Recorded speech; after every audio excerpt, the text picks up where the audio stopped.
नमस्कार. आज 3 जुलै 2026 वार आहे शुक्रवार. लोकसत्ता आणि द हिंदू वृत्तपत्र विश्लेषणमध्ये आपलं स्वागत आहे. आजची प्रमुख बातमी: आरटीआयच्या जाचक सुधारणा स्थगित, अण्णा हजारेंच्या उपोषणाच्या इशाऱ्यानंतर सरकारची माघार. आता पहा, दर दिवशी मी न्यूज इन प्रोसेस जी आहे ती बातमी का थांबवतो, तर त्याचं नेमकं हेच कारण आहे. पहा, आपण अगदीच त्या दिवशी जर ह्या जाचक अटी ज्या होत्या त्यामध्ये जर डुबून गेलो असतो, त्या दिवशीच आपण आज 1 तास जर याबद्दलच डिस्कशन केलं असतं की बाबा ही जर जाचक अट आली तर याचा परिणाम असा होईल, 10 रुपयाची फीस 30 रुपये जर करण्यात आली तर याचा परिणाम असा होईल, हे जर डिस्कस केलं असतं ना तर आपला नक्कीच पहा तिथं वेळ गेला असता. बरोबर आहे. त्यानिमित्ताने मी तुम्हाला काय सांगत असतो, बॅकवर्ड लिंकेजेस तुम्ही लक्षात ठेवायचं आहे. ओके, आता बॅकवर्ड लिंकेजेस म्हणजे काय, तर नक्कीच आरटीआय. आता आरटीआय आपला GS2 मध्ये पण आहे आणि GS4 मध्ये पण आहे. इथिक्स विषयामध्ये तुम्ही लक्षात घ्या, इथिक्समध्ये आता इथिक्स आपल्याला का गरजेचे आहेत, किंवा अगदीच जो GS4 आहे तो आपली चाचणी कशाबद्दलची घेतो, की उद्या तुम्ही प्रशासनात गेल्यानंतर चांगला अधिकारी खरंच होऊ शकता का, हे टेस्ट करणारीची परीक्षा म्हणजे आपली GS4 आहे. बरोबर. मग तिथं आरटीआयचा योग्य पद्धतीने आपण जर वापर केला तर ते बेटर होऊ शकतं. मग यासाठी पहा, बॅकवर्ड लिंकेजेस आता 2 जागी येतात, एक आहे GS2 मध्ये आणि एक आहे GS4 मध्ये. तर यासाठी तुम्हाला अभ्यास करायचा आहे आरटीआयचा. उर्वरित तुम्हाला आता जास्त डीपमध्ये जायची गरज नाही की बाबा आरटीआय मध्ये जर सुधारणा केला तर काय होईल. ओके, यूपीएससी किंवा एमपीएससी कधीही सरकारला क्रिटिसाइज करा अशा पद्धतीने प्रश्न सध्याला विचारत नाहीये. ते 2014च्या पूर्वी तसे प्रश्न यायचे पहा, पण आता सध्याला तसेच त्यांनी स्टेटमेंट पण देत नाहीयेत. हा, जरी स्टेटमेंट आले ना तर ते डायरेक्टली प्रेझच करा अशाच पद्धतीने येत आहेत. त्यामुळे ही बातमी पूर्णतः स्किप करा. फक्त बॅकवर्ड लिंकेजेससाठी आरटीआय कायदा हे लक्षात ठेवायचा आहे. डन. त्याच्यानंतर नेक्स्ट न्यूज पहा, पंतप्रधान नरेंद्र मोदी आणि जपानच्या पंतप्रधान सनाए ताकायाची यांच्याशी गुरुवारी राष्ट्रपती भवन येथे भेट झाली. मग या द्विपक्षीय चर्चेमध्ये बहुतांश आपण पहा, जे 2006 पासून जे बायलॅटरल ॲग्रीमेंट आपले चालत आलेले जपानसोबत, त्याला आपण पुढे कंटिन्यू ठेवण्याचा प्रयत्न करत आहोत. मग नक्कीच हे जे बायलॅटरल ॲग्रीमेंट्स वगैरे ते आपण कुठे पाहणार आहोत, तर इंटरनॅशनल रिलेशनच्या कोर्समध्ये पाहणार आहोत. आजच्या लेक्चरमध्ये पहा, आपला वर्ल्ड हिस्ट्री म्हणजे अगदी इंटरनॅशनल रिलेशनची खऱ्या अर्थाने सुरुवात करायची आहे, पण बेसिकच आहे. पहा, चॅप्टर 2 आणि 3च्या तुम्हाला नोट्स पाठवलेले आहेत, पण त्याची प्लीज ती जी PDF आहे ना त्याच्या प्रिंट काढू नका आता सध्याला, कारण त्यामध्ये मी आणखीन ॲडिशन पॉईंट्स वगैरे देणार आहे. काल मी लेक्चर न घेण्याचं कारणच ते आहे. पहा, मला त्यामध्ये आणखीन काही गोष्टी ॲड करायच्या आहेत. त्याच्यानंतर महिला शेतकरी विधेयक विधानसभेत मंजूर, स्वतंत्र कायदेशीर ओळख, लवकरच प्रमाणपत्राचे वितरण करण्यात येणार आहे. तर पहा, विधेयकाचा फायदा जर तुम्ही पाहिलात तर इथे अगदीच लक्षात घेऊ शकता. विधेयकानुसार आतापर्यंत शेतमजूर किंवा भूमिहीन अशी ओळख असलेल्या लाखो महिलांना प्रथमच स्वतंत्र महिला शेतकरी म्हणून देखील कायदेशीर मान्यता तिथं मिळणार आहे. त्याच्यानंतर पात्र महिलांना महिला शेतकरी प्रमाणपत्र देण्यात येईल. या प्रमाणपत्राच्या आधारे त्यांना शासनाच्या विविध कृषी योजना, अनुदानित सुलभ बँक कर्ज, पीक विमा, कृषी विस्तार सेवा, बाजारपेठ, शासकीय खरेदी, गोदाम सुविधा तसेच विविध आर्थिक लाभ मिळणार आहेत. ओके, मग अगदीच पहा, विधानसभेमध्ये विधेयक जे होतं महिला शेतकरी विधेयक ते मंजूर झालेलं आहे. मग त्याच्यानंतर पहा, परवा दिवशी महाराष्ट्र राज्य सरकारने पण शेतकरी महिलांना एम्पॉवर करण्यासाठी अगदीच या कायद्याचं तर त्यांना आधार देण्यातच आलेला आहे, पण सोबतच पहा त्यांच्यासाठी एक स्वतंत्र निधी देखील उभारण्यात आलेला आहे.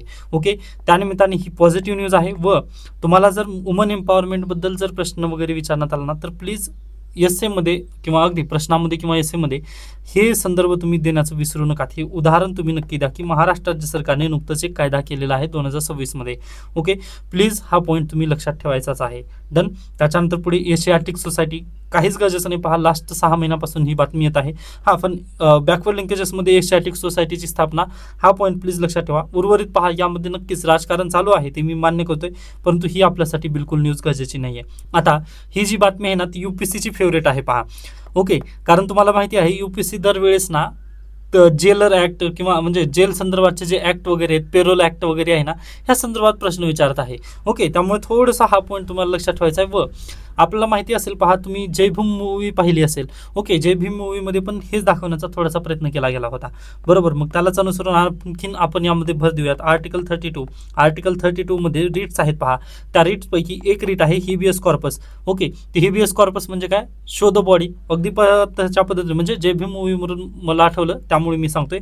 उर्वरित पहा, जे कोठडीतील मृत्यू होतात ना, त्याबद्दल थोडंसं जर तुम्हाला आणखी न्यूज वगैरे जर मिळाले ना, तर ते लक्षात ठेवायचं आहे. बॅकवर्ड लिंकेजेस म्हणून एमपीएससीला थोडंसं कमतरता मला वाटत आहे, परंतु यूपीएससीसाठी मी हे प्रकरण रिझर्व्ह ठेवत आहे.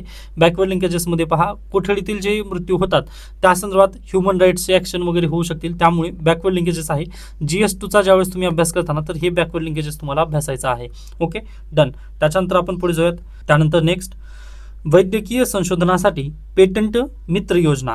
पहा, देशातील वैद्यकीय संशोधन आणि नवकल्पनांना चालना देण्यासाठी भारतीय वैद्यकीय संशोधन परिषद म्हणजेच काय ICMR या संस्थेने मेडिकल इनोव्हेशन पेटंट मित्र MIPM ही जी योजना आहे, मग यालाच त्यांनी पहा पेटंट मित्र नावाची जी योजना आहे, या योजनेचा किंवा हे उपक्रम आहे ना त्यांनी सुरू केलेला आहे. व या योजनेअंतर्गत देशभरातील वैद्यकीय महाविद्यालय, संशोधन संस्था, डॉक्टर आणि विद्यार्थ्यांना त्यांच्या आरोग्यविषयक संशोधनांचे पेटंट, संरक्षण व तंत्रज्ञान हस्तांतरित करण्यासाठी पूर्णतः सरकारी खर्चातून मदत केली जाणार आहे. म्हणजे पहा, आपल्या देशामध्ये मेडिकल पेटंट जे आहेत ना ते खूप कमी आहेत. व तुम्हाला पण ते माहितीच असेल, पहा कॅन्सरची दवाई रशियाकडून आलेली आहे, बरोबर आहे, किंवा अन्य कोणती जर दवाई तुम्ही पाहिलात तर नक्कीच आता USA तरी शोध लावण्याचा प्रयत्न करतं किंवा चायना तरी शोध लावण्याचा प्रयत्न करतं, बरोबर आहे. मग त्यांचे ज्यावेळेस पेटंट संपतात ना त्यावेळेस आपण त्या दवाईला जेनेरिक दवाई म्हणून आपल्या मार्केटमध्ये विकतो, बरोबर आहे. जेनेरिक मेडिसिनमध्ये भारत नंबर 1 गेलेला आहे, परंतु रिसर्चमध्ये भारत नंबर 1 आहे का? बिलकुल नाही. अमेरिका आहे, रशिया आहे, त्यानंतर चायना आहे, हे सर्व देश आपल्या पुढे आहेत, बरोबर. व तुम्हाला माहिती असेल 2020मध्ये ज्यावेळेस आपल्याकडे डोलोगोळी किंवा पॅरासिटामोल, ओके, म्हणजे अगदी पॅरासिटामोल बनवण्यासाठी पण पहा आपल्याकडे जे केमिकल्स लागतात किंवा जे मूलभूत घटक लागतात ना ते देखील आपल्या देशामध्ये पूर्णतः अवेलेबल नाही आहेत. मग ते आपण कुठून मागवतो? पहा, तर चायनामधून मागवतो. म्हणजे एवढी क्रिटिकल देशाची आपल्या अवस्था आहे. मग हे अशी अवस्था बाजूला व्हावी व भारत देशामध्ये पण रिसर्च पुढे यावी यासाठी पहा ICMR या संस्थेने वैद्यकीय संशोधनासाठी पेटंट मित्र योजना ही लॉन्च केली आहे. कोणती योजना? पेटंट मित्र ही योजना लॉन्च केली आहे. व कोणी लॉन्च केली आहे? ICMRने ही योजना लॉन्च केली आहे. व या योजनेअंतर्गत काय केलं जातं पहा, तर रिसर्चसाठी तुम्हाला फंडिंग दिलं जाणार नाही. पहा, रिसर्चसाठी तुम्हाला फंडिंग दिलं जाणार नाही, तर कशासाठी फंडिंग दिलं जाणार आहे? तर पेटंट करून घेण्यासाठी तुम्हाला फंडिंग दिली जाईल. ओके, म्हणजे एखाद्या व्यक्तीने रिसर्च केलेली आहे, तो स्वतःचा पैसा त्यावरती लावू शकतो, सगळं तो खर्च करेल. मग ज्या वेळेस त्याला पेटंट रजिस्टर करायची वेळ येते ना त्या रजिस्ट्रेशनमध्ये फक्त तो मदत करणार आहे व संपूर्ण जो खर्च आहे ते पुन्हा केंद्र सरकार उचलणार आहे किंवा सरकारी संस्थेमधून हे खर्च केलं जाणार आहे. परंतु रिसर्चला इथं पैसे देण्यात येणार नाहीत. मग हेच थोडंसं चुकीचं आहे. पहा, जर आपल्या देशाला पण जर पुढे घेऊन जायचं असेल व रिसर्च आपल्या देशामध्ये चांगली जर डेव्हलप करायची असेल तर पहा आपला रिसर्चवरती जी फंडिंग आहे ना ती वाढवावी लागेल. अन्यथा पहा कॉपी पेस्टच आपल्या रिसर्च असतील. ओके, जसं पहा आता अगदीच इंडियन एक्सप्रेसमध्ये किंवा लोकसत्तामध्ये तुम्ही पाहिलं असाल तर लॅन्सेंटच्या स्टडी येतात. ओके, लॅन्सेंटची रिसर्च मी पण वाचतो, परंतु अगदी आपल्या भारत देशाची एखादी रिसर्च तुम्ही वाचता का किंवा तशा पद्धतीने रिसर्च आपल्याला मिळतात का? तर बिलकुल नाही. मग पहा, मग हे कशामुळे होत आहे? तर रिसर्चवरती आपल्या देशात पैसा खर्च केला जात नाही. हे शोकांतिका आहे. पहा, ओके, एवढा मोठा आपला म्हणजे एवढा मोठ्या लोकसंख्येचा देश आहे, त्यानंतर विविधतेने नटलेला तर आहेच आहे, परंतु तुम्हाला माहिती असेल हा आपला प्यारा भारत कुठल्या हेमिस्फिअरमध्ये आहे? नॉर्थ हेमिस्फिअरमध्ये.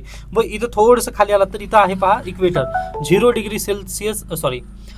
डिग्री जी आहे ते इथं आहे इक्वेटर. मग इक्वेटर पासून आपण थोडंसं वरती गेल्यानंतर पहा आपण ट्रॉपिकल झोनमध्ये येतो, बरोबर.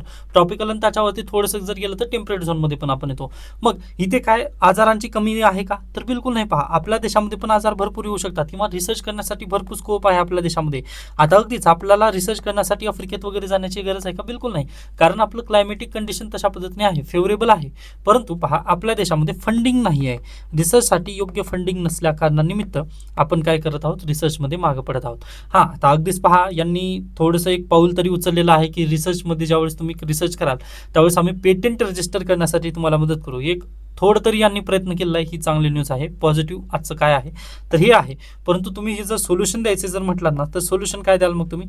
तर रिसर्चवरती GDP मधील जी फंडिंग आहे ना ती वाढवावी लागेल. त्याच्यानंतर तुम्हाला माहिती असेल राहुल गांधी यांनी कोटामध्ये एक कार्यक्रम घेतला होता. पहा की स्पर्धा परीक्षेसाठी विद्यार्थी आणि पालक किती खर्च करतात पैसे. ओके, म्हणजे जेवढं आपल्या देशाचं बजेट आहे तेवढं अगदीच त्याच्यापेक्षाही जास्त तुम्ही म्हणू शकता तेवढं आपलं कोचिंग इंडस्ट्रीसाठी बजेट चालतं. ओके, मग हे काय होत आहेत गोष्टी पहा तर हे पॅरल पॅरलल बजेटिंग होत आहे इथे. ओके, किंवा पॅरलल इकॉनॉमी इथं चालत आहे. बरोबर, म्हणजे आता थोडक्यात लक्षात घ्या तुम्ही. इथं आहे 5 जिल्हा परिषद स्कूल. ओके, व यावरती सरकार किती 100 रुपये खर्च करत आहे. ओके, व हे 100 रुपये कोणाच्या खिशातून येणार आहेत, तर सिटीजनच्या खिशातूनच हे पैसे येणार आहेत. पहा, सिटीजन ऑफ इंडिया, ओके, यांच्या खिशातून हे 100 रुपये कुठे जाणार आहेत, जिल्हा परिषद शाळेसाठी हे पैसे चाललेले आहेत. बरोबर आहे. व दुसरीकडे पहा, त्याच्याच बाजूला दुसरी एक प्रायव्हेट स्कूल आहे. ओके, प्रायव्हेट स्कूल जी की CBSE आहे. बरोबर, मग ह्या स्कूलला पहा किती, इथे पण फीस किती आहे, 100 रुपये आहे. बरोबर, पण इथे फीस कोण भरत आहे, प्रत्येक विद्यार्थ्याचे पालक भरत आहेत, पॅरेंट्स ही फीस भरत आहेत. मग मला सांगा तुम्ही, हे जे सिटीजन आहेत हे पण पॅरेंट्सच असणार आहेत. आपल्या देशातील हे सिटीजन ऑफ इंडिया आणि हे पॅरेंट नक्कीच आपल्याच देशाचे नागरिक आहेत. बरोबर, मग हे पॅरेंट काय करतात पहा, ह्या जिल्हा परिषद शाळेमध्ये पण 100 रुपये देत आहेत, त्यांच्या खिशामधून ते जिल्हा परिषद शाळेमध्ये पण कॉन्ट्रीब्यूट करत आहेत व आपल्या पाल्याला चांगल्या पद्धतीने शिकवण्यासाठी पण ते 100 रुपये देत आहेत. म्हणजे हे जे पॅरेंट्स आहेत किंवा हे जे सिटीजन ऑफ इंडिया आहे, ओके, याचा खर्च कुठं चाललेला आहे, तर 100 रुपये इकडं व 100 रुपये इकडे. आता अगदीच तसंच पहा, हे जे पॅरेंट्स आहे किंवा हे जे व्यक्ती सिटीजन ऑफ इंडिया आहे, ह्या सिटीजन ऑफ इंडियाला पहा, अगदीच त्याला जर काही म्हणजे अगदी तो जर आजारी पडला तर तो कुठं जाईल पहा, तर नक्कीच पहा प्रायव्हेट हॉस्पिटलला तो जाण्याला प्राधान्य करेल. परंतु तो टॅक्स भरतो, टॅक्स भरल्यानंतर पहा त्याची खिशातून, आता अगदी प्रायव्हेट हॉस्पिटलला गेल्यानंतर त्याला परत पहा इथं 500 रुपये लागतात. बरोबर आहे. मग ज्यावेळेस तो टॅक्स भरतो ना, त्यावेळेस 500 रुपये तो कोणासाठी भरतो, सिव्हिल हॉस्पिटलसाठी पण तेवढेच पैसे भरत आहे. मग इथं पण पहा 500 रुपये भरतच आहे तो. मग मला सांगा, ही पॅरलल इकॉनॉमी तुम्हाला दिसत आहे ना, म्हणजे अगदी तुमच्याच टॅक्स, तुम्ही जे टॅक्स भरत आहात ना, त्याच पैशाद्वारे एकीकडे गव्हर्नमेंटची पण शाळा चालते व तुम्ही स्वतःच्या पैशाने चांगली सर्व्हिस भेटावं म्हणून तुम्ही प्रायव्हेट शाळेमध्ये जात आहात. मग ही पॅरलल इकॉनॉमी आपल्या देशामध्ये चालू झालेली आहे. मग आता ह्या पॅरलल इकॉनॉमीला जर आपल्याला बंद करायचं असेल तर काय करावं लागेल पहा, तर हे प्रायव्हेट शाळांना जर आपल्याला कमी करायचं असेल किंवा ही पॅरलल इकॉनॉमीच पूर्णतः बंद करायची असेल तर ह्या जिल्हा परिषद शाळेवरची अकाउंटेबिलिटी किंवा जिल्हा परिषद शाळेची जी क्वालिटी आहे ना, ती वाढवावी लागेल. बरोबर आहे. त्यानंतर हे जे सिव्हिल हॉस्पिटल आहे त्यांची पण जी सर्व्हिस चांगली सर्व्हिसची जी क्वालिटी आहे ना, ती वाढवावी लागेल. मग जर पहा तुम्ही ही सर्व्हिस क्वालिटी, त्यानंतर इथं जिल्हा परिषद शाळेमधील जी एज्युकेशनची क्वालिटी आहे, ही जर तुम्ही सर्व सोयी वाढवलात तर काय होईल, ही प्रायव्हेट एज्युकेशन जी आहे ती पूर्णतः बंद होईल आणि हे प्रायव्हेट हॉस्पिटलायझेशन आहे जे आहे ते पण पूर्णतः बंद होईल. म्हणजेच काय, आपल्या देशामध्ये पॅरलल इकॉनॉमी राहणार आहे का, बिलकुल राहणार नाही. व हे पहा, जनतेला जागरूक होणं खूप गरजेचं आहे. जनता जर जागरूक झाली तर लगेच त्यांना समजतं की बाबा मी इकडं पण पैसा टाकतोय व इकडं पण पैसा टाकतोय, मग हे माझं असं का. मग इथं अकाउंटेबिलिटी आज सध्याला सरकारवरती नाही आहे. पहा, त्याचे परिणाम आपल्याला हे बेसिकली दिसत आहेत. आता मी हे तुम्हाला खूप पुढे घेऊन आलेलं आहे, परंतु खऱ्या अर्थाने जर तुम्ही पाहिलात तर हेच सत्य आहे. व आपलं जर आपल्या देशाला पुढे घेऊन जायचं असेल व खऱ्या अर्थाने म्हणजे विकसित भारत जर व्हायचा असेल तर पहा, आपला पेटेंट, दुसऱ्याच्या पेटेंटवर आपल्याला भरोसा ठेवून बसता येणार नाही. आता अगदी रशियाने कॅन्सरची दवाई विकसित केली आहे. बरोबर आहे. मग तुम्ही किती दिवस त्यांची वाट पाहत बसणार आहात की बाबा त्यांचं पेटेंट 15 वर्षानंतर खतम होईल व मला ती दवाई मिळेल, मग मी आपल्या देशामध्ये कॉन्ट्रीब्यूट करेल, असं चालेल का, तर बिलकुल चालणार नाही.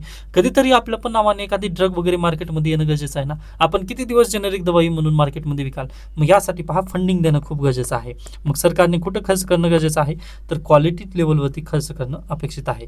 मग नक्कीच पहा, जे रिसर्च आहे त्या रिसर्चवरती पैसा अशा पद्धतीने तुम्ही खर्च म्हणजे आज देखील पहा, गव्हर्नमेंट ऑफ इंडिया पैसा खर्च करत आहे, परंतु क्वालिटीवरती पैसा खर्च होत नाही. या कारणानिमित्त पॅरलल इकॉनॉमी आपल्या देशामध्ये चालत आहे, असं तुम्ही तिथं उत्तरात सांगू शकता. आता पॅरलल इकॉनॉमी म्हणजे काय हे पण तुम्हाला समजलेलं आहे आणि हे गव्हर्नमेंटचं जे फंडिंग आहे किंवा रिसर्चची फंडिंग जी कमी झालेली आहे ती वाढवण्यासाठी का गरजेचं आहे हे पण मी तुम्हाला अगदी योग्यरित्या सांगितलेलं आहे. आय होप हे दोन्ही पॉईंट तुम्हाला योग्यरित्या समजले असतील. त्यानंतर पुढची बातमी, गर्भवती महिलेचा झोळीतून जीवघेणा प्रवास, आदिवासी बहुल नंदुरबार जिल्हा असुविधांनी बेजार. पहा, तुम्हाला माहिती असेल म्हणजे लास्ट मंथमध्ये ज्यावेळेस उद्धव ठाकरे शिवसेना यांचा जो गट आहे त्यामधील जे 6 खासदार आहेत ते दुसऱ्या गटामध्ये ज्यावेळेस इन्क्लूड झाले किंवा दुसऱ्या गटामध्ये जाऊन मिळाले ना, त्यावेळेस एक इंडियन एक्सप्रेसमध्ये न्यूज आलेली होती. पहा, ओके, आता तुम्ही ती पाहिल्यात का नाही माहिती नाही, परंतु अगदी दुसरीकडे पण ती बातमी वगैरे पसरलेली होती. पहा की यांनी किती खासदार निधी वगैरे खर्च केलेला आहे. बरोबर, मग त्याच दरम्यान पहा, जे नंदुरबारचे खासदार आहेत त्यांचा पण निधी बाहेर आलेला होता व त्यांनी पण काहीच खर्च केलेला नाही आहे. पहा, त्यांना पण अगदी MP लॅड्स जी स्कीम आहे ना, त्या स्कीममधून खासदारांना पण निधी दिला गेलेला आहे, परंतु त्यांनी तो निधी खर्चच केला नाही. आता तो निधी MP लॅडचा जो निधी आहे तो का खर्च केला नसेल किंवा त्या निधी खर्च न करण्यामागील जे कारण आहेत ते तुम्ही मला नक्की सांगू शकता. कारण त्या दिवशी मी तुम्हाला बोलता सांगितलेलं होतं की MP लॅड्समध्ये जे स्कीममध्ये जो फंडिंग वगैरे प्राप्त होते ते सरकार किंवा जे खासदार आहेत ना ते का खर्च करत नाहीत. ओके, त्याचं तुम्ही नक्की म्हणजे अगदी कमेंट सेक्शनमध्ये थोडंसं ते मोठं होईल आन्सर, परंतु तुम्ही त्याबद्दल ब्रेन स्टॉर्मिंग नक्की करा व तुम्हाला येत आहे का नाही ते लक्षात घ्या तुम्ही. ओके, जर येत असेल तर वेल अँड गुड आहे, तुम्ही चांगली तयारी तुमची चालू आहे असं तुम्ही समजू शकता. पण जर त्याची कारणं जर तुम्ही देऊ शकत नसाल ना, तर तुम्हाला थोडंसं वाचनाची गरज आहे किंवा तुम्हाला रेग्युलर राहण्याची गरज आहे असं तुम्ही नक्की कन्सिडर करू शकता. व ज्या विद्यार्थ्यांना ती कारणं येत नसतील त्यांनी कमेंट सेक्शनमध्ये सांगा. आपण परत एकदा त्या MP लॅड स्कीमबद्दल एक विशेष व्हिडिओमध्ये बनवूनच सांगण्याचा प्रयत्न करूयात. पण ते थोडंसं ब्रेनस्टॉर्मिंग तुम्ही नक्की करू शकता. ओके, त्याच्यानंतर आपण पुढे जाऊयात. नेक्स्ट पहा, आर्थिक ऊर्जेसाठी करार, भारत जपान सामरिक संबंध दृढ, पुरवठा साखळी देखील मजबूत करण्यात येणार आहे. तुम्हाला माहिती आहे युक्रेन आणि रशिया युद्ध चालू आहे, बरोबर. मग सध्याला ना युक्रेन थोडंसं आक्रमक पवित्रा तिथे घेतलेली आहे. मग युक्रेनचे जे अध्यक्ष आहेत झेलेन्स्की यांनी 40 दिवसांची आक्रमक लढाई असे नाव दिलेल्या मोहिमेअंतर्गत त्यांनी पहा जे रशियाचे रिफायनरीज आहेत ना त्याला त्यांनी टार्गेट केलं. ओके, मग रशियाच्या ज्या रिफायनरीज आहेत ना त्या थोड्याशा हे झालेल्या आहेत, काय म्हणू शकता, त्यांना इजा पोहोचलेली आहे किंवा त्या आता ऑइल प्रोडक्शन किंवा अगदी ऑइल फिल्टर त्या करू शकत नाहीत. आता रशियामध्ये क्रूड ऑइल भरपूर आहे, परंतु पहा त्या रिफाईन करू शकत नाही आहेत. मग त्यासाठी पहा त्यांनी आता कोणावरती निर्भर झाले तर इंडियावरती निर्भर झालेले आहेत. मग आता पहा भारत देश इंटरनॅशनल रिलेशनमध्ये भारत देशाची हीच तर भूमिका आहे की कधी US पण जाऊ शकतो आपण व रशियाकडे पण जाऊ शकतो. मग तुम्हाला माहिती असेल कालच्या द हिंदूमध्ये ही बातमी आलेली आहे. कुठे गेलं एकच मिनिट, आपण शेवटच्या पानावर जाऊयात. ओके, तिथे ही बातमी आलेली आहे, पहा हे बघा तुम्ही. तर काय आहे, Russia buys gasoline from India to tackle shortage. Okay, युक्रेनने 40 दिवस लगातार आक्रमण केलं आहे रशियाच्या रिफायनरीजवरती, त्यामुळे रशियाच्या जी रिफायनरी आहेत ना त्या वर्केबल कंडिशनमध्ये नाही आहेत आता सध्याला. ओके, त्यांना इजा पोहोचलेली आहे. मग इजा पोहोचल्यानंतर पहा रशियाने लगेच फोन केला पंतप्रधान नरेंद्र मोदी यांना व त्यांनी म्हटलं की बाबा आता मला गॅसोलिन दे. गॅसोलिन म्हणजेच काय, पेट्रोलियम आहे. ओके, फक्त ते थोडंसं स्टँडर्ड लँग्वेजमध्ये गॅसोलिन असं म्हटलं जातं, बाकी ते पेट्रोलच आहे. इंडिया, ऑस्ट्रेलिया वगैरे या देशामध्ये याला पेट्रोल म्हणतात. बाकी उर्वरित जे नॉर्थ कंट्रीज आहेत किंवा ग्लोबल G7 किंवा G8 रशिया पण त्यामध्ये इन्क्लूड होतात, ते त्यांनी काय म्हणतात तर गॅसोलिन असं त्यांनी स्वतःला थोडंसं चांगलं नाव दिलेलं आहे, दुसरं काही नाही आहे. ओके, गॅसोलिन म्हणजे पेट्रोलच. ओके, तर पहा त्यांच्या रिफायनरी आता वर्क करू शकत नाहीत, त्यामुळे रशियाने इंडियाकडून मदत मागितली किंवा इंडिया तू आम्हाला मदत कर, आमच्या रिफायनरी चालत नाही तर मी तुम्हाला क्रूड ऑइल देईल, तुम्ही आम्हाला काय त्या रिफाईंड केलेलं ऑइल तुम्ही मला द्या, असं त्यांना असं रशियाने म्हटलं आहे व रशियाला भारत सरकारने मदत केलेली आहे. पण आता यामध्ये पहा प्रॉब्लेम असा आहे की रशियाला भारत देश मदत करत आहे हे पाहिल्यानंतर डोनाल्ड ट्रम्प यांना नक्कीच गुस्सा येणार आहे, मग ते आणखीन आग बबुला होणार आहेत. ओके, मग थोडंसं पाहूयात आपण की ही न्यूज आता पुढे कशा पद्धतीने जाईल. ओके, पण एवढं लक्षात घ्या की रशियाच्या मदतीला भारत देश धावून गेलेला आहे. ओके, त्याच्यानंतर आपण पुढे जाऊयात. इथे आपल्यासाठी अन्य न्यूज गरजेची दिसत नाही, पहा. त्यानंतर पुढची बातमी, आशा भोसले संगीत जीवन गौरव पुरस्काराची घोषणा करण्यात आलेली आहे. राज्य सरकारने जाहीर केलेल्या या पुरस्कारांतर्गत गायन संगीत क्षेत्रात प्रदीर्घ काळ उल्लेखनीय कार्य करणाऱ्या कलावंतांचा गौरव या पुरस्कारामार्फत करण्यात येणार आहे. त्यानंतर या पुरस्काराचे स्वरूप पहा 10 लाख रुपये कॅश आणि शाल आणि सन्मान चिन्ह असे त्याचे स्वरूप असणार आहे. व पहा हे जे पुरस्कार आहे ते आशाताई भोसले यांचा जन्मदिनाचे औचित्य साधून म्हणजेच 8 सप्टेंबर रोजी बहाल करण्यात येणार आहे. मग त्यासाठी समिती पण बसवण्यात आलेली आहे. ओके, तर हा पॉईंट तुम्ही लक्षात ठेवू शकता नक्कीच. नेक्स्ट पहा, हीच आपली लायकी, हा आर्टिकल आलाय, स्किप करू शकता आणि पुढे चला. त्यानंतर MPSC मध्ये बदल हवेत, परंतु कोणते, तर पहा अगदी तुम्हाला माहिती असेल MPSC काय करत आहे. तुम्हाला लास्ट टाइम माहिती असेल की MPSCने म्हटलं हे 1 गोळा, 2 गोळा, 3 गोळा, 4 गोळा आणि हे 5वा गोळा. ओके, जर तुम्ही हे केला नाहीत म्हणजे जर तुम्हाला उत्तर द्यायचं नसेल ना तर तुम्हाला हे 5वा गोळा पण भरावा लागेल. ओके, अन्यथा जर तुम्हाला उत्तर द्यायचं असेल ना तर तुम्ही हा गोळा भरायचा. ओके, किंवा दुसरा गोळा भरायचा, तिसरा गोळा भरायचा. पण जर तुम्हाला उत्तर येत नसेल ना तर तुम्ही हा गोळा भरायचा. जर तुम्ही ते गोळा भरला नाही तर तुमचे काय होतील, -1/4 तिथं मार्क कट करतील. मग नक्कीच पहा हे नियम तुम्ही नियम आणत आहात ना त्याबद्दल प्रॉब्लेम नाही आहे. प्रॉब्लेम कुठं आहे तर तुम्ही पहिल्यांदा विचार करा ते बरोबर फिजेबल आहे का नाही ह्याबद्दल चर्चा करा, मग त्याच्यानंतर आपण डायरेक्टली डिसिजन घेऊयात.